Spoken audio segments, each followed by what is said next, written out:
ডিব্রুগড়ের মাইজনে নতুন করে নির্মাণ হওয়া মুখ্যমন্ত্রীর সচিবালয়ের উন্মোচন করেন মুখ্যমন্ত্রী। উজান অসম সহ উত্তর অসমের প্রত্যেকটি কাজ সম্পন্ন হবে এই সচিবালয়ে।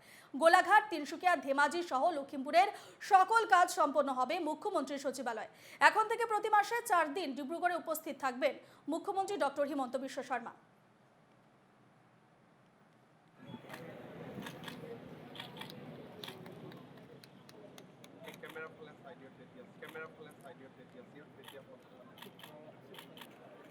আপনারা ছবি দেখতে পাচ্ছেন, আজ উন্মোচন করা হলো ডিব্রুগড়ের মাইজনে নতুন করে নির্মাণ হওয়া মুখ্যমন্ত্রীর সচিবালয়। উজান অসম সহ উত্তর অসমের প্রত্যেকটি কাজ সম্পন্ন হবে এই সচিবালয় থেকে। গোলাঘাট, তিনসুকিয়া, ধেমাজি সহ লখিমপুরের সকল কাজ সম্পন্ন হবে মুখ্যমন্ত্রীর সচিবালয়। এখন থেকে প্রত্যেক মাসে 4 দিন ডিব্রুগড়ে উপস্থিত থাকবেন মুখ্যমন্ত্রী ডক্টর হিমন্ত বিশ্ব শর্মা।